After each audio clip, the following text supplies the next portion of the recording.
السلام عليكم ورحمة الله وبركاته. الحمد لله وبه نستعين. أشهد أن لا إله إلا الله وحده لا شريك له، وأشهد أن سيدنا محمدا عبده ورسوله، ونصلي ونسلم على هذا النبي الكريم سيد المرسلين وعلى آله وصحبه أجمعين. أما بعد، أيها المؤمنون اتقوا الله، أوصيكم وإياي بتقوى الله، فقد فاز المتقون. Muslimin dan muslimat, mudah-mudahan dirahmati Allah Subhanahu wa taala.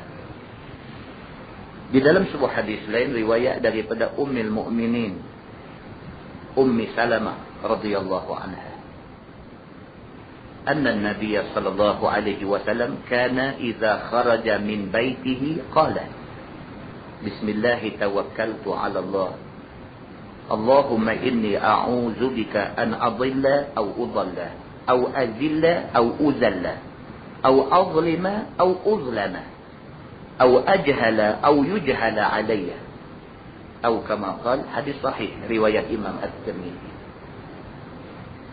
Salah seorang isteri Nabi yang bernama Ummu Salamah. Ummu Salamah, nama dia sebenar Hindun binti Abi Umayyah. Nama sebenar Ummu Salamah.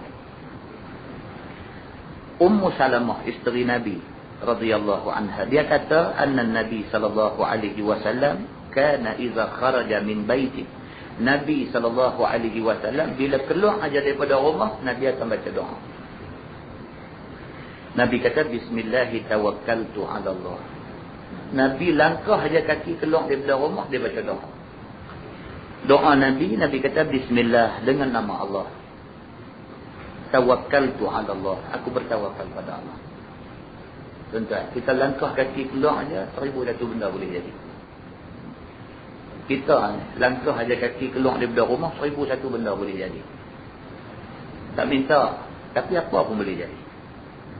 Kemalangan boleh jadi, kena curi tengah jalan, kena samun, kena rompak tengah jalan boleh jadi. Tak pasal-pasal orang main himpit kereta, tarik kita keluar pukul bonoh kita pun boleh jadi. 1001 kemungkinan boleh jadi. Maka Nabi SAW dalam menghadapi kemungkinan-kemungkinan ini, awal-awal Nabi serah diri pada Tuhan. Nabi kata bismillah, dengan nama Allah, tawakkaltu 'ala Allah, aku serah diri aku pada Allah. Allahumma inni a'udzu bika an adilla aw udalla. Ya Allah, aku minta berlindung dengan kamu daripada jadi sesat ataupun disesatkan oleh siapa-siapa. Nabi minta doa macam tu. Ya Allah, aku minta berlindung pada kamu daripada jadi sesat dan daripada disesatkan oleh siapa-siapa. Au azilla au uzalla, ya Allah, aku minta berlindung daripada kamu daripada tergelincir daripada jalan agama ataupun digelincirkan oleh siapa-siapa. Nabi minta. Au azlima au uzlama, ya Allah, aku minta berlindung daripada kamu daripada aku buat zalim ke orang ataupun aku dizalimi oleh orang. Minta berlindung. Au ajhala au yujhala alayya, ya Allah, aku minta berlindung kepada kamu daripada jadi bodoh ataupun diperbodohkan oleh orang. Itu doa Nabi sallallahu alaihi wasallam, sabit daripada hadis sahih riwayat Imam At-Tirmidzi. Hadis ni juga membawa satu pengajaran kepada kita bahawa Nabi Muhammad sallallahu alaihi wasallam, Nabi kekasih Allah, manusia istimewa di atas muka bumi, dia tak sombong. Sebaliknya, dia sendiri serenda diri depan Tuhan. Dia manusia paling istimewa atas muka bumi ni, makhluk yang paling mulia di sisi Allah Subhanahu wa taala. Nabi yang macam tu punya istimewa, macam tu punya mulia, dia serenda depan Tuhan. Serah diri kepada Allah Subhanahu wa taala. Ya Allah, aku tawakal kepada kamu, aku minta berlindung daripada aku ni jadi sesat, disesatkan oleh siapa-siapa. Aku minta berlindung daripada tergelincir daripada jalan agama ataupun digelincirkan oleh siapa-siapa. Aku minta berlindung daripada aku dibuat zalim dekat siapa-siapa ataupun orang buat zalim aku. Aku minta berlindung daripada jadi bodoh ataupun diperbodohkan oleh orang. Maknanya Nabi SAW, dia kira apa nak jadi ke dia, Allah Subhanahu Wa Taala tu hanya menentukan segala-galanya. Maka Nabi minta pada Allah, minta Allah pelihara dia. Di dalam sebuah hadis lain, riwayat daripada Anas bin Malik radhiyallahu anhu, kata dia, kana akhawani ala ahdi Nabi sallallahu alaihi wasallam, fakana ahaduhuma ya'ti an-nabiy sallallahu alaihi wasallam wal akhar yahtarif, فشكى المحترف أخاه للنبي صلى الله عليه وسلم فقال النبي صلى الله عليه وسلم فلعلك ترزق به أو كما قال. Hadis sahih riwayat Imam At-Tirmizi. Anas bin Malik radhiyallahu anhu menceritakan, kata Anas, zaman Nabi dulu ada dua orang yang bersaudara. Dua orang, mereka ni saudara, abang adik. Fakana ahaduhuma ya'ti Nabi sallallahu alaihi wasallam. Salah seorang daripada dua beradik ni, dia kerja duk ikut Nabi. Nabi pergi masjid mana dia pergi, Nabi mengajak dia tunggu dengar. Dia duk kira dia cinta kepada Nabi sallallahu alaihi wasallam. Ni hak seorang. Wal akhar yahtarif, dan hak seorang lagi pulun duk buat kerja. Dia dua beradik. Hak seorang ni dia kira nak mengaji. Dia duk kira ikut Nabi. Nabi pitang ni, Nabi bercakap tang ni apa semua dia ikut, dia nak mengaji daripada Nabi sallallahu alaihi wasallam, sehingga kan dia mengabaikan kerja. Tak nak kerja. Harap hak seorang lagi sabar dia. Hak seorang lagi pula, dia ni pula pulun buat kerja, cari duit, cari nafkah dan sebagainya untuk belanja dia dan untuk belanja hak Syekh duk mengaji, tak mau nak kerja. Fashakal muhtarif akhahu lin Nabi sallallahu alaihi wasallam. Maka dia pun sehari tak apa, 2 hari tak apa, seminggu tak apa, sebulan dia tak syok lah. Dia kata, oh, aku seorang saya kena buat kerja ni. Dia bagus memang duduk lenggang mengaji. Kerana dia ni balik main buat cakap pandai kat aku. Aku pergi mengaji, aku duduk kena bersyarah dengan dia. Dia sendiri tak buat kerja. Dia tunggu hasil kerja aku, dia nak suap makan aja. Ni tak boleh jadi. Maka apa dia buat? Fashaka al-muhtarif. Maka hak duk kerja kuat ni, pergi komplain, pergi mengadu kepada Nabi SAW tentang saudara dia. Dia pergi jumpa Nabi, dia kata, ya Rasulullah, aku ada seorang adik, dia ni lagu ni. Dia mengadu ke Nabi SAW. Faqala Nabi SAW. Nabi kata kat dia, Nabi kata, fala'allaka turzaqu bih. Nabi kata, aku takut satu. Nabi kata, takut rezeki yang hang duk dapat tu Tuhan bagi kat hang kerana dia. Nabi jawab begitu. Nabi kata, aku takut satu. Hang duk lemah perut dengan dia, dia mengaji tak mau apa, dia ni apa kerja tak mau apa, tak mau duk kira duk mengaji saja. Selama ni hang yang duk kerja, boleh rezeki, hang duk belanja dia dan sebagainya. Hari ni hang main mengadu kat aku, kata hang tak puas hati dengan dia ni. Dia ni tak mau kerja, duk tunggu nak makan saja dan sebagainya. Nabi kata takut kot barangkali rezeki yang hang duk dapat banyak lah ni Tuhan bagi dekat hang kerana dia ni. Kerana hang belah dia. Dia pergi mengaji agama, hang belah dia. Kerana hang belanja sikit duit, Tuhan ganda balik banyak kan. Nabi kata takut kot macam tu. Nabi kata. Sahabat ni pun dengar macam tu, tak kata apa. Muslimin dan muslimat yang dirahmati Allah sekalian. Makna dia apa? Maknanya dia nak beritahu dekat kita bahawa kita, kalau kita ikhlas sungguh, kalau kita ikhlas sungguh buat satu-satu benda baik, Tuhan akan bagi rezeki balik mai kat kita. Tentu kalau tak percaya, try tengok tolong orang. Try tengok tolong orang. Tak mesti tolong banyak, tolong takat kita boleh tolong. Tak mesti tolong 1,000, tak mesti tolong sampai RM500, tak mesti tolong sampai RM100. Boleh tolong RM5 pun tolong. Kita boleh tolong orang RM5, kita boleh tolong orang RM10 dan sebagainya. Kadang-kadang RM10 kita tolong orang, Allah bagi balik kat kita berlipat kali ganda daripada nilai kita tolong. Kita bulan-bulan duk lepas duit kat orang tua kita. Lagi 100, 150, 200 kita bagi kat dia. Kita tak sedar tuan-tuan. Duit RM100 kita bagi kat orang tua tu, Tuhan dia pusing mai balik kat kita. Dia mai kadang-kadang lebih berganda-ganda daripada tu. Macam-macam jalan dia boleh main. Kalau orang meniaga, dia jadi maju meniaga. Dia jadi laris meniaga. Tolong orang ni kok mana pun Tuhan dia balas balik. Lebih-lebih lagi tolong mak pak, lebih-lebih lagi tolong adik-beradik, lebih-lebih lagi tolong orang yang beriman kepada Allah Subhanahu wa taala, Tuhan dia tentu bagi balik. Maka sahabat tadi bila dia duk rasa dia duk tanggung saja aja kawan ni pergi duk mengaji, duk ikut Nabi sana sini, dia yang duk kerja, duk tanggung, dia duk berasa macam tak patut dia seorang kerja, kawan tu tak kerja. Pergi mengadu ke Nabi, Nabi bagi satu benda yang dia tak terfikir sebelum ni. Nabi kata, aku takut satu, takut rezeki hang yang hang duk dapat banyak lah ni Tuhan bagi kerana hang duk jaga dia ni. Muslimin dan muslimat yang dirahmati Allah sekalian. Ya, ada setengah suami isteri diuji Tuhan. Tuhan bagi kat dia anak cacat. Nah, Tuhan bagi kat dia anak cacat. Bila terima anak cacat ni tuan-tuan, Allah yang mengetahui lah macam mana perasaan mak pak. Dapat keluar-keluar main tengok anak-anak cacat.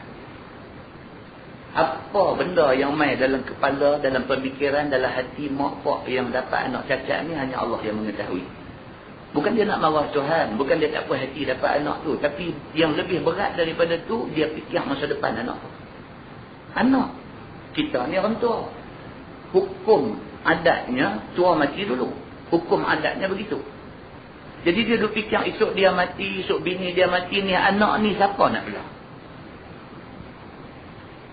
Kesusahan dia, susah hati dia, kebimbangan dia, apa semua. Tapi dia redha terima apa yang Tuhan bagi. Kadang-kadang dengan lahirnya anak hak macam ni, Allah buka pintu rezeki. Tak semena-mena, tiba-tiba murah rezeki dia main bercurah-curah. Muslimin dan muslimat yang dirahmati Allah sekalian, demikianlah kaya Allah Subhanahu wa taala. Apa yang penting ialah manusia dia tawakal dengan apa yang Tuhan bagi. Dia redha dan dia serah diri. Dia tawakal kepada Allah Subhanahu wa taala, tunggulah. Allah pasti akan bagi dekat dia ganjaran baik. Yang ganjaran itu sebagai menghargai tawakal dia kepada Allah Subhanahu wa taala. Mudah-mudahan mukadimah itu memberi manfaat kepada kita semua insya-Allah. Kita menggunakan Baharul Mazi jilid 1. Muka surat 173. Muka surat 173. Kita masuk satu bab. Kata dia bab ma jaa fil mar'ati tara fil manam mithla ma yara ar-rajul. Itu bab yang datang pada menyatakan perempuan yang melihat dalam mimpinya sebagai barang yang melihat lelaki. Tajuk malam ni dia nak cerita pada kita orang perempuan. Orang perempuan ni pun kadang-kadang dia melalui satu fenomena macam orang lelaki juga. Orang lelaki biasa tidur, dalam tidur mimpi. Dengan kerana mimpi itu dia kena mandi wajib. Seperti mana yang orang lelaki rasa, orang perempuan juga rasa benda yang macam itu. Itu maksudnya. Orang perempuan pun ada yang tidur, dalam tidur mimpi dan keluar mani dan apa yang perlu dilakukan oleh orang perempuan yang melalui keadaan macam yang orang lelaki lalui. Ketahuilah saudaraku, adalah perempuan itu apabila mimpi jima, apa hukumnya? Adakah dia seperti hukum laki-laki juga? Dia kata kalau orang perempuan mimpi macam tu, adakah dia juga terpaksa buat macam orang laki-laki buat? Maka masalah ni telah lalu ia lihat masalah yang lepas. Dia kata dia dah bincang benda ni sikit. Dia kata. Maka sekarang dikeluarkan oleh Imam At-Tirmizi hadis yang cukup puas hati menunjukkan perempuan mimpi keluar air mani itu wajib mandi. Dia kata ni hadis dia nak buat mai sekali lagi, hadis ni cukup jelas bagi tahu kata orang perempuan pun boleh berlaku macam yang berlaku kat orang lelaki, iaitu tidur, mimpi dan keluar air mani. Begitu. Hadisnya an Ummi Salamah radhiyallahu anha qalat ja'at Ummu Sulaim bintu Milhan ila Nabi sallallahu alaihi wasallam. Diriwayatkan daripada Ummi Salamah radhiyallahu anha. Kata dia telah datang ibu Anas bin Malik radhiyallahu anhu yang bergelar dengan nama Ummu Sulaim binti Milhan kepada Nabi sallallahu alaihi wasallam. Tuan-tuan, berapa banyak kita duk jumpa hadis riwayat daripada Anas bin Malik. Kita dah cerita banyak kali dah. Anas bin Malik khadam Nabi. Umur kecil-kecil lagi, mak dia sudah ambil dia pergi serah ke Nabi, bagi terus. Nabi hijrah daripada Mekah ke Madinah, Nabi sampai di Madinah, esok tu dia mai jumpa Nabi. Ni Ummu Salamah ni, mak kepada Anas bin Malik ni, esok mai jumpa Nabi. Dia kata, ya Rasulullah, aku sejak daripada dengar berita tentang kamu, aku duduk di Madinah, aku dengar berita tentang kamu di Mekah, aku dah simpan satu niat. Niat aku nak serah anak aku ni kepada kamu, aku nak anak aku jadi khadam kamu. Nabi kata, aku tak perlu khadam. Ummu Salamah kata, aku dah niat dah, aku nak bagi anak aku jadi khadam kamu. Maka ringkas cerita, Nabi terima Anas bin Malik jadi khadam dia. Anas bin Malik memang apa semua dia atur keperluan Nabi SAW. Nabi keluar rumah aja, kasut dia buang depan pintu. Nabi sampai di masjid aja, Nabi masuk masjid, dia ambil kasut Nabi, dia bungkus dalam kain, dia simpan. Nabi nak keluar masjid aja, dia pergi buka bungkus tu, ambil kasut letak, bagi Nabi pakai. Khidmat Anas bin Malik kepada Nabi SAW.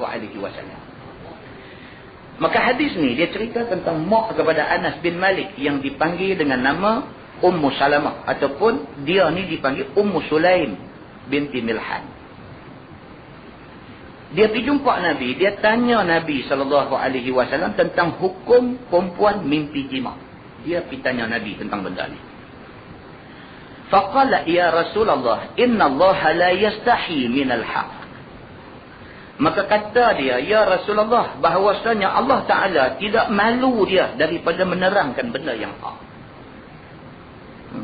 Mak Anas bin Malik ni pergi jumpa Nabi, sebelum dia nak tanya soalan, dia kata dekat Nabi dulu. Dia kata, ya Rasulullah, setakat yang aku faham, Allah kalau dia nak habaq benda yang hak, Allah tak malu, Allah habaq. Kan? Ada orang komplain kuliah, kita duduk baca Allah di masjid ni, ada sahabat komplain. Dia kata, oh ustaz duduk baca macam tu, tak malu ke orang. Dia kata, orang perempuan ada, budak-budak ada dengar kuliah ni, tak bagus. Dia kata, kalau malu tak baca bab ni, tak tahu. Kan? Tu cara kita ulas tak melampau tu. Tuan-tuan biasa dengar banyak orang mengajar bab macam ni. Dia baca sebaris saja, dia ulas muka, dia syuk ulas benda tu. Kita eloklah, kita tak mau nak ulas lebih-lebih. Orang kata, apa ustaz ni nampak orang tak elok. Kita sikit-sikit, kita habang sikit-sikit pun ada orang kata tajuk tu tak sesuai. Dia kata baca di masjid. Tak sesuai, nak baca di mana? Tak. Benda ni tuan-tuan, benda ilmu. Kalau kita tak habang yang ni, tak tahu. Benda ni kena habang. Habang baru tahu. Berapa banyak orang perempuan tak tahu. Dia tanya, ustaz, orang perempuan keluar tak ayam tu macam orang lelaki-lelaki keluar? Itu persoalan. Sebab apa timbul soalan tu? Sebab tak tahu. Bila kita baca hadis ni, bila baca, baru tahu. Oh, ada juga rupanya. Baru tahu. Tapi nak kena baca lah. Bila baca, piduk kata apa, piduk baca ni, tak boleh lah. Benda ni ilmu. Malam ni, kita jumpa pula hadis Nabi SAW. Ummu Salamah nak ditanya Nabi benda ni. Sebelum dia tanya, dia kata lagu ni. Ya Rasulullah, inna Allah la yastahi minal haq. Dia kata, ya Rasulullah, kalau tak silap aku, Allah Subhanahu Wa Taala dalam nak menerangkan benda-benda benar, Allah tak malu. Allah sebut benda-benda ni. Dalam Quran Allah sebut, dan Nabi sendiri, dan benda ni bercakap terus terang, nak bagi faham. Begitu. Yakni kalau ada perkara malu menzahirkan serta berhajat kepada menunjukkannya, maka tidaklah Allah Ta'ala berhenti menunjukkannya daripada perkara yang mustahak ditunjuk itu. Tuhan, kalau benda tu benda yang perlu manusia tahu, Tuhan akan bagi tahu. Tak ada malu punya. Begitu. Maka demikianlah jua hamba, yakni Ummu Sulaim, maka tidak sayogia hamba diam daripada bertanyakan perkara yang patut hamba tanya. Dia kata, saya pun ada muskil, ada benda nak tanya, dan saya nak tanya. Jangan kata saya satu orang yang tak malu. Awal-awal dia. Pasal apa? Pasal nak tanya ni Nabi. Nabi laki-laki. Dia Ummu Sulaim. Dia perempuan. Jadi dia satu perempuan nak tanya laki-laki. Laki-laki pula bukan laki-laki suami dia. Laki-laki orang lain. Nak ditanya benda-benda yang macam ni. Benda-benda yang sulit macam ni. Sekali-sekali orang dengar, tak elok. Tapi dia nak kena tahu benda ni. Sebab benda ni, benda yang melibatkan dia secara langsung. Dia nak tahu. Ini soal hukum. Dia nak kena tahu. Jadi dia kata oleh kerana Allah pun kalau nak habaq benda-benda macam ni, Allah tak malu. Allah habaq, maka aku pun ada benda yang aku nak kena tanya, aku terpaksa ketepikan rasa malu. Aku nak tanya benda ni. Begitu. Walau kerana perkara itu malu mengeluarkannya sekalipun. Walaupun aku nak habaq, aku nak tanya ni, aku malu. Tapi aku terpaksa tanya. Kalau tidak, aku duduk dalam tak tahu sampai bila-bila. Begitu. Maka katanya, ya Rasulullah, hal 'ala al-mar'ah ta'ni ghuslan idza ra'at fil manam misla ma yara ar-rajul. Adakah wajib ke atas orang perempuan mandi apabila melihat dia di dalam mimpinya seumpama barang yang melihat laki-laki, yakni mimpi jima. Tuan-tuan, kita duduk mengaji fiqh daripada zaman sekolah Arab dulu. Dia duk abang apa? Tanda baligh bagi orang laki-laki ialah mimpi. Tanda baligh bagi orang perempuan ialah datang haid. Dia duk abang bodoh. Dia tak abang kata tanda baligh bagi orang perempuan ialah mimpi. Macam orang lelaki. Dia tak abang. Maka kerana tak abang tu, ramai orang duk ingat kata orang perempuan tak mungkin mimpi macam tu. Pasal apa? Kalau orang perempuan pun boleh melalui proses mimpi macam tu, tentu dia abang. Macam kita mengaji dulu-dulu lah. Ini masalah dia. Ini masalah dia. Sama macam kita duk dengar orang mengajar tentang sujud sahwi. Dia kata macam mana? Dia kata siapa yang syak rakaat, maka kira bilangan yang kurang. Kalau duk syak 3 ke 4, 3 ke 4 kira 3. Kira 3 maknanya tambah lagi satu. Lepas tu dia kata apa? Kena sujud sahwi. Dia kata. Bila kata kena sujud sahwi, kita dengar kena maksudnya wajiblah. Kalau tak sujud sahwi, sembahyang kena buat lain lah. Sebenar bahasanya macam mana? Disunatkan sujud sahwi. Itu bahasa dia. Tapi orang duk sebut kena sujud sahwi. Bila kena, duk Allah aku tadi. Dia habis-habis sembahyang, orang belakang beritahu kat dia. Kata hang sembahyang 3 rakaat je ni asal ni. 3 ke dia kata? 3, hang memang sembahyang 3, kami duk tengok. Dia dengar macam tu, Allah. Aku pula tak buat sujud sahwi dia. Dia duk ingat dulu tu. Ya, dia tak faham bahawa sujud sahwi itu sunat. Sunat sujud sahwi. Bukan kena sujud sahwi. Baik. Sambung hadis dia kata qala na'am idza hiya ra'atil mar. Na'am idza hiya ra'atil ma'a falyaghtasil. Maka kata Nabi SAW, na'am, ya. Dia kata apabila orang perempuan tu melihat akan air maninya keluar, maka hendaklah dia mandi. Orang perempuan kalau tidur malam mimpi jima. Dia bangkit tengok ada basah, maka dia kena mandi. Kerana basah itu ialah mandi. Nabi jawab macam tu. Dan jikalau tiada keluar zahir, yakni tiada wajib mandi. Dia kata kalau mimpi macam tu, bangkit tengok tak ada kesan basah apa, maka tidak wajib mandi. Mimpi tidak mewajibkan mandi. Tapi kalau keluar mani, itu mewajibkan mandi. Begitu. Baik, qalat Ummu Salamah, qultu laha fadahtin nisaa ya Umma Sulaim. Maka kata Ummu Salamah, kataku baginya, sudahlah engkau berkata keaiban perempuan, wahai Ummu Sulaim. Apakah cakapanmu itu? Adakah perempuan sebagai laki-laki? Sesungguhnya engkau bukakan keaiban perempuan di hadapan Nabi SAW. Bila Ummu Sulaim mai tanya Nabi SAW tentang soalan macam ni, isteri Nabi yang bernama Ummu Salamah tu, isteri Nabi bila dengar Ummu Sulaim mai tanya Nabi soalan macam ni, dia terus kata dekat Ummu Sulaim ni. Ummu Salamah kata, apalah hang ni pergi buka benda-benda aib orang perempuan di depan Nabi. Dia kata. Isteri Nabi sudah tegur Ummu Salamah, sudah tegur Ummu Sulaim. Sudah tegur Ummu Sulaim, apalah hang ni pergi tanya benda-benda yang melibatkan aib orang perempuan. Ditanya Nabi. Nabi bukan lelaki. Cemburu ada sikit. Ya, cemburu ada sikit. Kan, cemburu ada sikit. Jadi dia pergi tegur Ummu Sulaim ni. Ummu Salamah, isteri Nabi, pergi tegur Ummu Sulaim. Dia kata, apa ni? Dia kata, benda macam-macam ni hang pergi tanya Nabi. Benda ni aib, memalukan kita orang perempuan. Dia kata lagu tu. Baik, di dalam Sahih Muslim, di dalam hadis riwayat Imam Muslim, ada menyebutkan lebih panjang lagi hadis ni. Dan katanya telah marah Siti Aisyah akan Ummu Sulaim membukakan aib orang perempuan itu. Dikatakan ada mimpi jima' seperti laki-laki. Maka sabda Nabi SAW kepadanya, Nabi SAW pun tegur balik isteri dia, Ummu Salamah. Biarkan dia bertanya hukum Allah. Nabi kata, dan lagi dikeluarkan oleh Rasulullah SAW rahsia perempuan itu. Bila isteri Nabi ditegur Ummu Sulaim, apa piduk tanya Nabi benda-benda macam ni, buat malu kita. Nabi marah isteri dia. Nabi kata, apa kamu ni?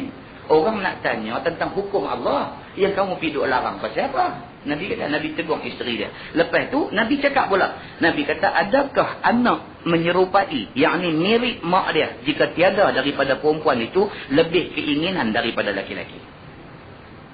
Iaitu apabila perempuan tu kena jima, maka sudahlah inginnya bukan main-main lagi, sehingga ingin lagi, maka keluar maninya menghapusi mani suaminya, maka jadilah anak dia mirip mak dia. Tu dia dalam agama kata lagu tu. Kalau orang dia nakal sikit lah. Nabi kata gini, kalau anak tu keluar mai, dia turun rupa mak. Maksud mak ni lebih sikit pada ayah dari segi hubungan suami. Kalau anak keluar mai rupa ayah, maksud ayah garang lagi. Ada macam tu punya huraian cukup kan. Dan lebih-lebih lagi pakai tahu lah. Saya tahu tak nikah pun. Jadi tuan-tuan boleh faham. Maksud hadis tu apa dia? Maksud hadis tu kata orang perempuan sebenarnya ada keinginan. Dia nak abang yang tu. Orang perempuan ada keinginan. Kerana orang perempuan ada keinginan, kerana tu keluar mani dia. Dan mani dia kalau keluar lebih daripada laki-laki, turut mirip rupa mak. Ni Nabi nak bagi tahu kata orang perempuan juga ada keluar mani. Itu maksud hadisnya begitu. Baik. Dan apabila mani suaminya menghapusi mani isterinya, maka menyerupailah anak itu serupa bapa. Betul.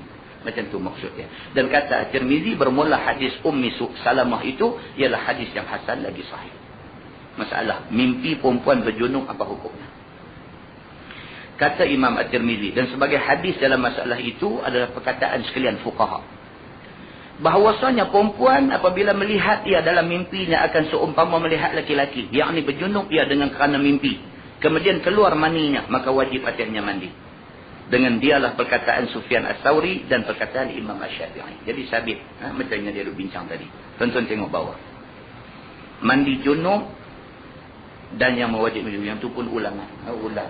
Bila kita berjunub, maka kita kena mandi wajib. Dia nak abang yang tu. Terus bawah lagi. Masalah, bertanyakan masalah oleh perempuan. Boleh tak boleh orang perempuan tanya masalah? Boleh ke tak boleh? Dia kata, wahai saudaraku, pada masalah dalam hadis tadi, perempuan telah bertanya Nabi SAW akan perkara orang perempuan. Orang perempuan sudah tanya Nabi hal ehwal yang melibatkan orang perempuan. Yang malu perempuan membukanya dan mengeluarkannya, dan minta uzur dia. Yang biasanya orang perempuan segan nak tanya benda macam ni. Segan nak tanya. Orang perempuan dia banyak masalah sebenarnya. Mereka ni kompleks. Tuhan Allah bagi jadi orang perempuan ni dia kompleks. Dia tak macam laki-laki. Laki-laki ni dalam banyak hal mudah. Orang perempuan dalam banyak hal dia banyak masalah. Masalah darah haid dia saja satu masalah. Dalam pada masalah haid dia ada pula masalah darah istihadah pula. Yang tu pula satu masalah lain pula. Beza antara haid dengan istihadah pula, itu pula satu masalah lain pula. Dia dah mai haid, lepas tu haid dia tak stop, dia continue pergi sampai 20 hari. Itu satu masalah lain pula. Yang semua ni ada masalah macam-macam yang ada kaitan dengan banyak benda lain. Masalah dia stres. Orang perempuan kalau stres, haid dia jadi tak menentu. Orang perempuan kalau dia ada apa-apa tekanan ke, dia ada beban berfikir di tempat kerja ke, ataupun masalah rumah tangga ke, ataupun masalah makan minum ke apa, semua ni boleh mengganggu benda ni. Bila ganggu, dia melibatkan soal hukum. Itu sahabat nak buat haji tu hantar SMS, mereka saya tanya masalah isteri. Isteri dia sebelum pi lagi. Sebelum pi haji baru ni lagi dah. Dalam 3-4 bulan sebelum pi, dia kena masalah apa? Masalah apa jangkitan di rahim dia. Bila dia mai haid, haid tak boleh stop. Bila mai haid, yang biasanya 6 hari, 7 hari tu, dia tak boleh stop. Dia pi sampai, kadang-kadang dia bawa pi sampai sebulan. Kadang-kadang dia bawa pi sampai 20 hari. Jadi bila pergi Mekah nak buat haji, bila jadi macam ni, problem lah. Pergi pula kapal penghabis, pergi buat pula haji ifrat. Pergi pula buat haji ifrat. Bila sampai sana, dah selesai semua, sampai dah habis melontang Jamratul Aqabah, dah tahallul awal, nak pergi buat tawaf rukun. Tak dan nak pergi tawaf rukun, dia mai. Bila mai, celawah. Pasal apa?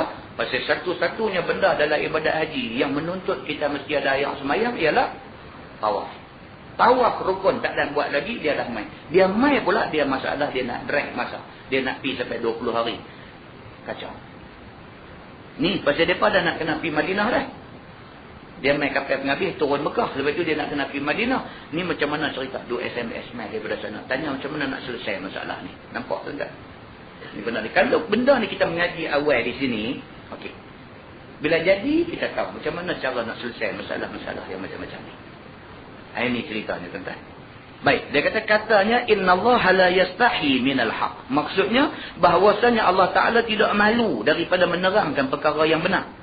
Maka hamba pun tidak seyogia malu daripada bertanya perkara yang hak, seperti pertanyaan dalam masalah tadi. Kata Imam Nawawi, dan pada hadis yang sepotong itu menunjukkan bahawasanya seyogia bagi orang yang kena tanya oleh orang perempuan akan satu masalah, maka janganlah ia menegah perempuan itu bertanya. Tak boleh. Satu orang perempuan mai tanya satu ustaz. Dia kata, ustaz, saya nak tanya ustaz tentang masalah darah haid ni. Jangan tanya saya, hampir tanya ustazah. Dalam agama dia kata apa? Tak boleh macam tu. Tak boleh. Dia ada masalah, dia nak tanya. Kita boleh bantu dia rongkai masalah dia, bantu. Tak boleh. Kata, yang ni tak boleh. Saya malu. Saya benda macam ni tak boleh. Lari bumbang-bumbang, tak mau nak jawab soalan ni. Tak boleh. Dia kata, pasal apa? Pasal benda ni benda agama. Hak dia nak tahu tu benda hukum. Jawab lagu biasa lah. Begitu. Kerana malukan menyebutnya dan juga mengkhabarkannya. Alasan tak mau nak jawab soalan ni kerana malu dah. Saya tak boleh. Benda macam ni saya tak boleh. Jangan macam tu. Kerana bahawasanya yang demikian itu bukannya malu yang sebenar. Sesungguhnya juga malu itu baik semuanya. Walaupun malu tu perkara baik, tapi malu macam kes tadi tak kena tempat. Tak sebenar malu yang macam tu. Dan pula tiada datang melainkan ada kebaikannya. Dia kata benda malu ni biar malu bertempat. Bila malu bertempat, ada kebaikan dia. Bila malu tak bertempat, tak ada kebaikan. Macam kita tu sebutlah. Orang kata, jom kita pergi masjid, malam ni ada baca kitab. Segan saya tua dah. Pergi ni dia kata, apa dah tua dah, tak hati lagi. Duk main ngaji lagi. Saya segan, tak mau pergi. Tak kena macam tu. Pasal apa yang Nabi kata tuntutlah ilmu daripada atas lui sampai liang lahat? Pasal apa? Kalau sekiranya ilmu ni ada noktah, ada titik akhir mengaji. Mengaji ni ada titik akhir. Tak payahlah Nabi sebut menuntut ilmu daripada atas lui sampai liang lahat. Mengaji sampai peringkat umur 55 kan, mengaji sampai peringkat PhD kan, kira kita khatamlah ilmu. Cukup kan? Tapi tak, kita tak habis ilmu, tak habis. Dia duk main lagi. Berasa faham dah bab ni. Bila buka-buka kitab macam ada lagi benda yang kita tak faham. Ilmu agama pun kita tak cover habis. Ilmu dunia lagi banyak. Ilmu nak buat peluru berpandu samut bukan senang. Senang-senang lepas suruh pergi bagi meletup hancur musnah bang. Ingat senang nak buat peluru. Nama dia samut, bunyi macam semut tapi susah nak buat. Kan? Ada tu mana sabar.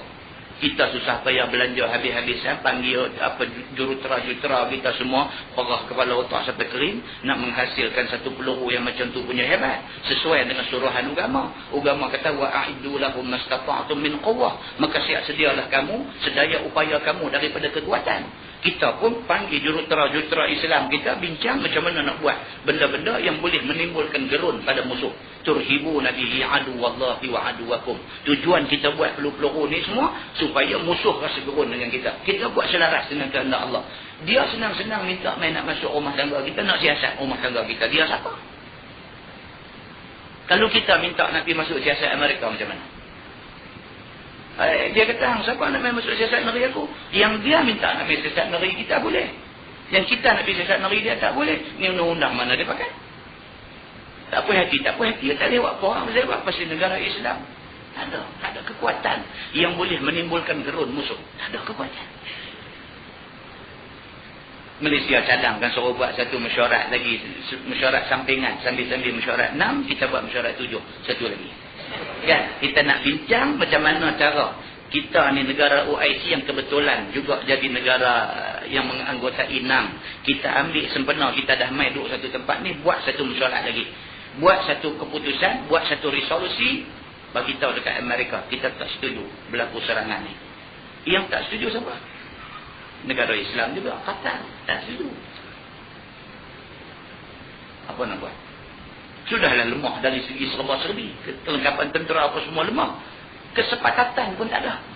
Dalam menghadapi isu yang macam ni, tak ada juga kesepakatan. Masih lagi ada benci-membenci, tak suka, meluat hang aku dan sebagainya, hasad dengki dan sebagainya. Akhirnya menang ke musuh. Nah, muslimin dan muslimat yang dirahmati Allah sekalian. Ini dia nak beritahu kat kita. Jadi menuntut ilmu ni bukan agama saja. Ilmu buat senjata, ilmu apa semua kena mengaji. Tak habis kalau kita nak mengaji. Tak boleh malu lah kalau nak mengaji. Jadi tetapi menahankan bertanya pada semacam dalam masalah itu, tiada ia baik sekali-kali. Orang nak tanya bila tahan tak bagus. Dia nak tanya benda yang melibatkan hukum ni, dia tak tahu ni macam mana ni cerita tentang dia ni. Tak boleh jawab pasal hang perempuan, aku lelaki-lelaki yang tak boleh tanya. Kita tahan dia daripada tanya. Bahkan ialah mendatangkan mudarat pula. Maka bagaimanalah pula hendak memalukan. Baik, bab baru dia kata bab fir rajul yastadfi'u bil mar'ah ba'da al-ghusl. Iaitu bab yang datang pada menyatakan orang laki-laki berdakap dengan isteri dia kemudian daripada mandi dulu. Ini satu nakai punya ada apa. Satu laki-laki dengan satu perempuan, suami isteri. Mereka ni telah jima. Kemudian dua-dua hadas lah. Dua-dua hadas besar lah kerana jima. Yang suami ni dia tu ingat, esok aku nak bangkit nak pergi masjid sembahyang subuh apa semua, pagi esok ni musim hujan sejuk ni aku mandi je siang lah malam ni. Dia habis-habis selesai qada hajat dia, jima dengan isteri dia, dia pun pergi mandi wajib siap-siap dah. Bini dia kata tak apa, abang mandi dulu, saya pagi esok lah. Suami pergi mandi. Mandi bumrah-bumrah, habis-habis mandi, lompat mesin ketil, dekat bini dia balik. Jadi dia satu orang yang sudah pun mandi wajib. Isteri belum mandi wajib lagi. Dia hak mandi wajib dah, duduk dekat bini yang belum mandi wajib ni apa dari segi hukumnya macam mana? Dia nak bincang yang tu. Boleh tak boleh? Pasal agama ni dia, tuan-tuan, Islam ni cukup cantik tuan-tuan. Benda kecil-kecil macam ni pun ada hadis yang menerangkan. Kan? Pasal apa? Pasal tahu dah dia mesti ada kaki nakai ni mesti ada. Maka hadis dia mai awal-awal bagi tahu supaya orang nakai pun okey ada dah. Dia tahu. Muslimin dan muslimat yang dirahmati Allah SWT. Ada orang dia kata dah ni perang ada jadi di Iraq ni, tanya ustaz betul ke adalah hadis dah sebut dah apa semua? Memang ada, tentu buka adalah hadis akhir zaman itu sebut tentang benda-benda ni. Hadis akhir zaman. Menjelang akhir zaman akan berlaku perang besar di kawasan Sungai Furat, dia kata. Iraq. Pelik tak tuan-tuan? Duk serumpun negeri Arab di Middle East ni, di Timur Tengah ni, bukan Iraq saja. Kuwait ada tepi tu, Qatar pun ada dekat-dekat situ, Mesir pun balik sini sikit, dia Saudi pun kembang dia mai balik ni. Rumpun Arab duk ada tang tu. Nabi sebut, Nabi kata menjelang kiamat perang akan berlaku di sekitar Sungai Furat. Nabi pergi spot tang Sungai Furat. Sungai Furat tu ada dalam Iraq. Si Nabi tak sebut sungai apa, Sungai Dua ke. Lihat. Sebut dia lah. Sungai Ulak ke. Banyak sungai tu ada kalau nak sebut. Nabi sebut Sungai Furat. Nabi spot tempat jadi di situ. Dia jadi ni macam mana hak Nabi sebut. Pasal apa? Pasal Nabi sebut tu Allah suruh sebut. Pasal apa Allah boleh tahu? Allah ni kira master plan tu ada kat dia. Master plan tu ada dekat Allah. Allah tahu dah bila nak jadi apa, siapa nak pergi perang, siapa nak menang, siapa nak kalah, berapa orang nak mati, berapa orang nak cedera. Semua dah ada di dalam ilmu Allah Subhanahu wa ta'ala. Tuhan tahu dah kesudahan perang ni, Saddam ni nak kena tangkap ke tak, ke apa nak jadi ke dia, Iraq ni akhirnya akan jadi negeri yang berdaulat balik ke, ataupun akan jadi tanah jajahan Amerika ke apa. Allah tahu semua ni. Allah tahu dah apa nak jadi. Tak tahu ni kita. Tunggu tengok apa jadi ni, berapa pula kita kebal orang Iraq, tentera Iraq pergi berlakon buat nak surrender, mereka pun seronok turun mai kita tengok-tengok kena tawan dandan mereka pun teringat balik perjanjian Geneva lah apalah semua. Kalau ikut isi perjanjian Geneva ni, orang tawanan ni jentik telinga pun tak boleh. Hak dia sendiri ni dapat tangkap orang dah angkat bendera putih nak serah diri, dia pergi tembak bumbang, tendang boleh masuk dalam lubang, tak apa. Jadi tak gaduh ikut perjanjian apa pun. Tapi orang dia telinga tak boleh. Pasal perjanjian Geneva kata begitu. Tak ada langsung keadilan dalam dunia ni, tak ada langsung. Dah.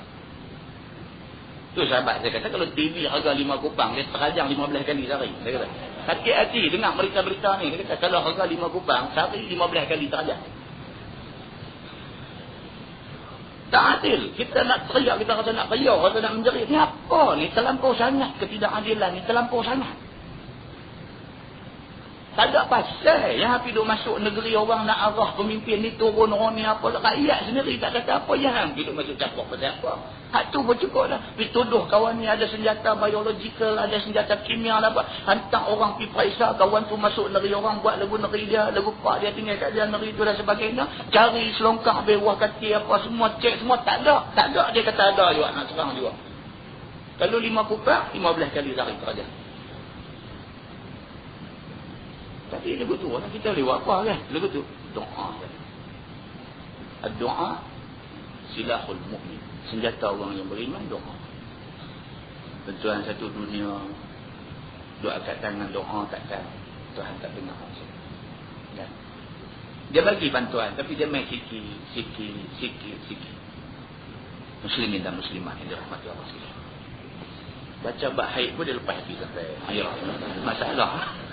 Itu kadang-kadang silap tajuk. Ketahuilah saudaraku, seorang yang telah jima' dengan isteri, maka laki-laki ataupun perempuan mandi dulu. Tak kira lah laki dulu ke perempuan dulu ke mandi. Kemudian balik tidur, berdakak pula ia dan berimpit-rimpit pula dia dengan yang belum mandi itu. Maka ia itu harus juga. Saya kata maksudnya tak jadi salah. Tak jadi salah. Kenakalan itu tidak menjadi kesalahan. Nabi sendiri, biasa dia dah mandi, dah apa semua siap. Lepas tu pergi dia kata, peluk balik isteri dia. Dan isteri dia peluk dia balik. Kata At-Tirmizi, ini hadis tiada apa salah sebenarnya. Hadis yang boleh dibuat hukum. Begitu. Mana benda tu tidak jadi satu kesalahan. Begitu. Masalah, tidur berdakap dengan isteri yang belum mandi junub, apa hukumnya? Kata At-Tirmizi. Dan seperti dalam hadis dalam masalah itulah perkataan bukan seorang daripada ahli ilmi, daripada sahabat-sahabat Nabi SAW dan tabi'in. Bahawasanya seorang laki-laki apabila sudah mandi ia, maka tiada mengapa ia berimpit dan berdakap dengan isterinya. Dan tidak mengapa tidur dia serta dengan isterinya sebelum isterinya mandi. Dan dengan dialah berkata Sufyan As-Sawri dan berkata Imam Asy-Syafi'i dan Imam Ahmad bin Hanbal dan Ishaq. Dan tiadalah seorang yang mendatangkan sangka perempuan yang belum mandi itu najis. Perempuan yang tak mandi lagi bukan najis. Tidak salah kita yang dah mandi tidur balik sekali dengan dia. Tuan-tuan, Nabi Muhammad ni, Nabi Muhammad SAW ni, dia memang dengan isteri, kalau kita baca hadis, dia cukup dengan sandal bola. Dan ada hadis cerita Nabi dengan Sayyidatina Aisyah lawan lari. Kan? Nampak nakal, nampak kelaku macam budak-budak. Tapi itu cara Nabi melayan isteri dia. Ajak lawan lari. Dan jadi tidak salah lah kalau kita lah ni bawa isteri kita jogging di Mengkuang Dam kali mana, tak jadi salah. Dan Nabi sendiri tu lawan lari dengan isteri dia. Tak jadi salah apa. Riyadhah itu satu benda bagus. Kemudian pergi duduk jogging dengan isteri, memelihara aurat lah. Yang tu kena lah. Pakai baju loose dan sebagainya, longgang apa. Riyadhah. Nabi berlari dengan isteri dia, dengan Aisyah. Aisyah kata kadang-kadang Nabi potong aku, kadang-kadang aku potong Nabi. Nakal lah kan. Padahal Nabi kalau dia redah Nabi memang kau ni tak boleh hambat lah. Tapi saja buat lari bagi pelan bagi Aisyah boleh potong. Aisyah pun seronok boleh potong. Nampak hubungan suami isteri itu mesra. Begitu. Kan? Kita lah bila dah menikah dia tak ada benda-benda tu semua. Kan?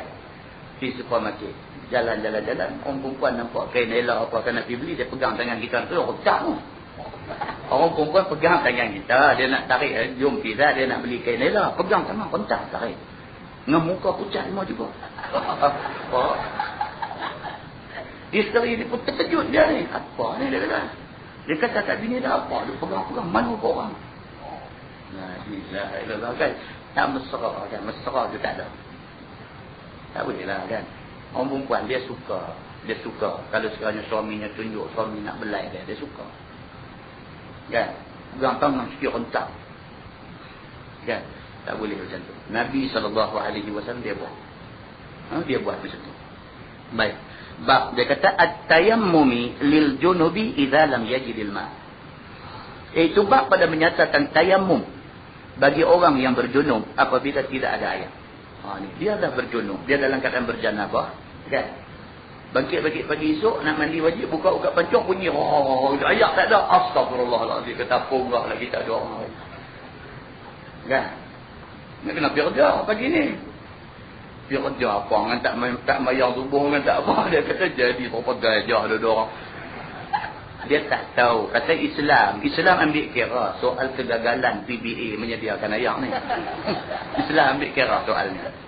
Kan dia ada cara nak selesai masalah yang timbul ni. Ada cara dia. Ketahuilah saudaraku, seorang yang junub, yakni dengan kerana jima' ataupun kerana keluar mani saja ataupun dengan sendirinya, dan juga orang yang haid ataupun orang yang nifas, dan hendak bercuci daripada hadas besarnya kerana menunaikan fardu sembahyang dan seumpamanya, maka tiada didapatinya air, maka haruslah dia tayamum. Ada penyelesaian. Tayamum, boleh tayamum untuk sementara tak ada air ni, boleh tayamum. Kalau kata nak tayamum pun tak boleh, pasir tak ada, duduk neri mana ambil pasir tak ada. Kan, neri mana pun ada pasir ni. Ada gaduh ni ada neri tak ada air.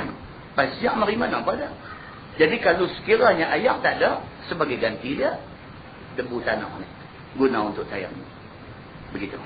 Baik, sebagaimana hadis dikeluarkan oleh Imam At-Tirmizi, kata dia an Abi Dzar radhiyallahu anhu anna Rasulullah sallallahu alaihi wasallam qala inna as-sa'id at-tayyib tahurul muslim wa illam yajidil ma' 10 sinin. Tu dia Nabi kata. Diriwayatkan daripada Abi Dzar Al-Ghifari radhiyallahu anhu bahwasanya Nabi sallallahu alaihi wasallam bersabda bahwasanya Sa'id maksudnya tanah ataupun barang yang di atas muka bumi daripada batu ataupun tanah yang lainnya. Itu maksud Sa'id. Jadi jangan bubuh nama anak Sa'id. Dia jadi tanah begitu. Kan? Sa'id lain pula lah. Sin, ain dia adalah Sa'id, makna dia bahagia. Kalau Sa'id, Sad, dia jadi tanah. Begitu. Kan? Nabi SAW kata bahawasanya Sa'id, yakni tanah yang tayyib, yakni tanah yang suci ataupun tanah yang halal, ialah penyuci bagi orang Islam. Dan jika tiada didapatinya air 10 tahun sekalipun, tanah tetap boleh digunakan untuk bersuci. Itu dia. Nabi nak abang kata tanah ni satu benda suci. Tanah ni satu benda suci. Otak tak boleh fikir kadang-kadang. Kalau otak tak mengaji lah, tak boleh fikir. Apa ke benda? Kata anjing main masuk dalam kawasan pos kereta kita. Tempat kita letak kereta depan rumah tu, anjing main masuk, musim hujan pula, pergi tidur menunggin tu. Sampai lekat bekas dia tidur tu. Kita nak kena samak tempat tu. Nak samak pula kena dupi ambil air tanah pula buh satu round dulu, lepas tu baru diikuti dengan air bersih 6 round lagi. Bagi orang yang setengah-setengah orang ni, dia tak boleh fikir. Dia kata apa ke benda bila ambil air tanah kotong dia lah. Dia kata dulu. Kan dia tapi duk ambil air tanah jurus kotong lantai, sayang lah lantai tile lah, marble lah, apa broken marble pula lagi kan. Sayang lah tak duduk jurus tanah ni, Allah. Dia duduk kata lagu tu. Sedangkan Nabi SAW kata apa? Nabi kata inna as-sa'id at-tayyib, sesungguhnya tanah yang suci yang bersih itu tahur al-muslim, dia suci bersih kepada orang Islam. Wa in lam yajidil ma' 10 sinin, sekalipun 10 tahun kita tak ada air, tanah tetap dijadikan sebagai benda bersih untuk nak membersihkan kita. Dia jangan kata tanah ni tak elok. Fa iza wajadal ma', dia kata fal yumissahu basharatahu fa inna zalika khair. Maka apabila didapatinya air, maka hendaklah sentuhkan dia, yakni mandikan dia akan kulit badannya. Maka bahawasanya yang demikian itu lebih baik, dia kata. Kalau sekiranya jadi kes tadi ni, malam tu berjanabah, suami isteri dua-dua sekali berjanabah. Bangkit-bangkit pagi tu, buka-buka pancung, dia bunyi tak ada air. Rumah dia pula tak ada tangki. Semua pakai direct pipe semua. Buka-buka tak ada, dia tengok bini dia tengok tu, duduk lorong pucat dia orang lebar. Macam mana nak buat ni? Dia kata, sudah lah, dia kata, tak semayang subuh lah kita hari ni. Tak semayang subuh sudah lah. Nak kerja mana hala no. Duduk dengan tadi kerja aluk setang. Tadi dah pergi kerja nak semayang lohong, nak semayang. Oh, dia kata, karut lah hari ni tak semayang lah. Kita jadi lembu kebal lah. Dia merata. Kan? Cara dia macam mana? Dia kata cara dia kita tayamum dulu. Dah tak ada ayam, tak apa buat cara tak ada ayam. Dua-dua orang keluar dia ambil tanah, depu tanah yang bersih ni, muka dengan tangan sapu. Lepas tu semayang subuh. Dia kerja. Dia kerja lah. Ayam masak, aduk taruh malam tu buat berbasuh muka, basuh gigi sikit. Kan? Dia kerja. Yang masak pun tinggal satu apa sikit aja, boleh buat basuh muka je. Dia kerja. Kalau di tempat kerja ada tempat mandi apa semua-semua, kena mandi sana lah. Kalau tempat kerja kita pun pergi buka kerja, kalau begitu juga tak ada ayam juga. Sudah kata. Tak ada sudah apa. Sekejap lagi nak semayang lohong, tayamum juga. Semayang lohong. Semayang lohong. Tunggu sampai petang balik. Balik main rumah tunggu sampai pukul 6 baru ayam ada balik. Buka-buka ayam main dah. Bila ayam main kena mandi. Maka mandi ketika itu dia kata itu lebih baik. Nuh tadi semayang kita buat tadi dengan tayamum tadi kena ganti balik dah? Dah. Semayang tu sah dah, habis selesai dah. Tak payah aku kata lepas mandi wajib ni kot Nabi dok qada semayang pun tak payah dah. Semayang tu valid. Dah sah dah. Selesai. Baik. Wa qala Mahmud fi hadithihi inna as-sa'id at-tayyib wudu'ul muslim. Dan telah berkata Mahmud bin Ghailan, guru Imam Tirmizi. Ini kita tu baca hadis ni, riwayat Imam At-Tirmizi. Bahrul Madi ni adalah hadis riwayat Imam At-Tirmizi. Imam At-Tirmizi hadut tulis kitab Bahrul Madi sampai 22 juzuk ni, guru dia bernama Mahmud bin Ghailan. Dia pun ada guru juga. Guru dia bernama Mahmud bin Ghailan. Guru kepada Imam At-Tirmizi. Kata dia bahwasanya tanah yang suci itu menempati tempat wuduk orang Islam. Memadai lah. Tayamum dengan tanah tu, okey lah. Dia dah menggantikan wuduk. Kita semayang tu dah sah dah. Tak perlu qada balik lah. Dan pada bab ini ada riwayat daripada Abi Hurairah dan Abdullah bin Amr dan Imran bin Husain. Dan inilah hadis yang hasan lagi sahih. Masalah. Dia kata tayamum bagi orang yang junub dan hukumnya. Kata Imam At-Tirmizi. Dan itulah perkataan sekalian fuqaha, bahawasanya orang yang junub dan orang yang haid apabila tidak didapati air, nescaya tayamum kedua-duanya dan semayang. Tak ada air aja tayamum, semayang. Dan diriwayatkan orang daripada Ibni Mas'ud bahawasanya adalah ia, yakni Ibnu Mas'ud, tidak memikirkan tayamum bagi orang junub. Dan jika tiada dapat air sekalipun, dan diriwayatkan orang daripadanya bahawasanya rujuk ia daripada katanya. Ibnu Mas'ud sendiri. Ibnu Mas'ud ni ulama besar lah, sahabat Nabi Abdullah bin Mas'ud. Dia pernah keluar pendapat, dia kata tak boleh. Orang yang berhadas besar mesti kena mandi. Kalau pakai tayamum saja tak boleh, tak terangkat hadas dia. Dia mesti kena mandi. Itu dia punya pendapat mula. Yang kemudiannya bila dia jumpa hadis-hadis daripada Nabi dan sebagainya, dia rujuk balik. Dia kata dah, hak itu dah ada dah. Kalau sekiranya kita hadas besar, ayam tak ada, tayamum pun dah okey. Dia tarik balik apa dia kata. Itu ceritanya. Jadi kesimpulan dia apa? Kesimpulan dia, kalau sekiranya satu orang itu berhadas besar dan ayam tak ada, maka sebagai ganti ayam dia boleh bertayamum dengan tanah yang suci. Begitu. Kemudian muka sebelah tu tuan-tuan, tayamum junub itu kemudian dapat ayam apa semua, dia ulang benda-benda tu. Tuan-tuan ingat balik hadis tentang sahabat Nabi.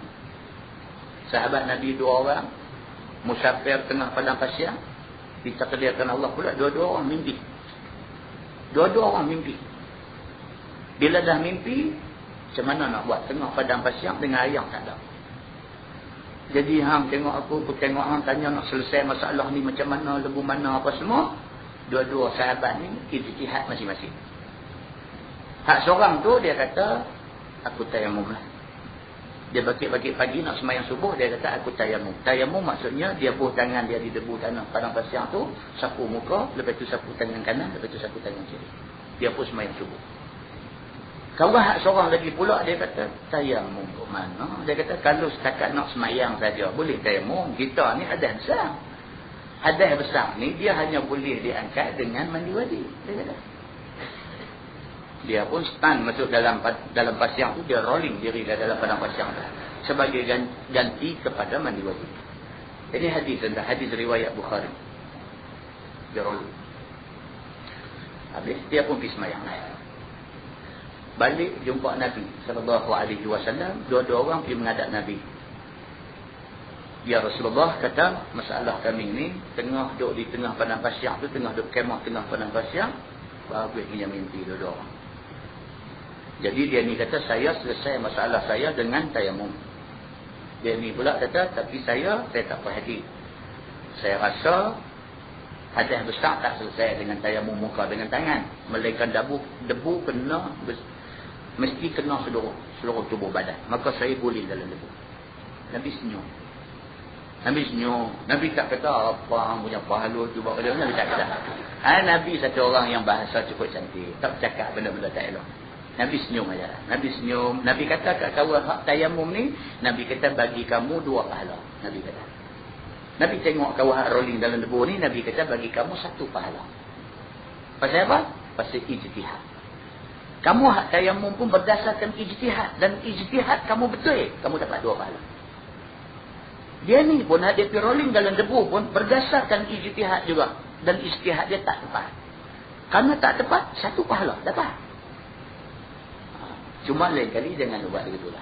Lain kali tak ada buat begitulah. Lain kali tayamum saja. Ini kesimpulan kepada cerita-cerita tayamum dan sebagainya. Lepas tu bawah tu dia kata tayamum kerana junub dan niatnya. Niat ni kita baca sikit. Sikit. Dia kata, jaga-jaga saudaraku. Niat tayamum, jangan sekali-kali niatkan tayamum kerana angkat hadas. Kes tadi ni, bangkit-bangkit pagi, pancok tak ada ayam. Nak semayang subuh macam mana, dua-dua lelaki bini keluar pergi tayamum. Tayamum, jangan duk niat aku tayamum ni kerana angkat hadas besar. Tak boleh. Tak boleh. Dengan sebab bukan ia angkat hadas. Bahkan, maulah dia berniat. Nawaitu tayammuma listibahati salat. Aku niat tayamum kerana mengharuskan sembahyang. Bukan niat angkat hadas. Aku tayamum ni kerana nak mengharuskan sembahyang. Niat macam tu. Ataupun niatkan nawaitu fardhu tayamum. Aku niat fardu tayamum. Melainkan pada mazhab Abu Hanifah, maka itu saya bacalah mazhab Abu Hanifah. Jadi dalam mazhab Syafi'i niat dia macam tu. Saja aku tayamum ni kerana nak mengharuskan sembahyang. Niat macam tu. Maka tayamum tu boleh digunakan untuk sembahyang subuh, sembahyang fardu. Jangan niat kata aku tayamum ni kerana angkat hadas besar. Tak boleh. Kerana dia bukan nak mengangkat hadas besar, tapi dia hanya nak mengharuskan sembahyang saja. Itu saja. Kemudian sebelah dia kata masalah tayamum kerana luput air dan bacanya sama. Dan lepas ni kita akan masuk satu tajuk yang sangat penting. Satu tajuk yang sangat penting iaitu bab fil mustahabah. Orang perempuan perlu tahu benda ni. Iaitu bab pada menyatakan perempuan yang keluar darah yang berkekalan. Kisah kita sebut tadi. Dia datang haid. Lepas itu haid yang biasa 6 hari. Dah 6 hari tak mau berhenti. Dia duk pi lagi 7 hari. Duk pi lagi sampai 10 hari. Duk pi lagi sampai 12 hari. Duk pi lagi sampai 15 hari. Dia sudah jadi mustahabah. Dia sudah jadi darah penyakit. Macam mana kita nak kenal hak mana haid, hak mana darah penyakit, ada dijelaskan di dalam kitab yang akan kita baca tajuknya pada bulan depan insya-Allah. Wallahu a'lam. Yang baik itu daripada Allah, yang tak baik silap saya. Kita tangguh dengan tasbih kafarah dan surah Al-Asr. Subhanallah.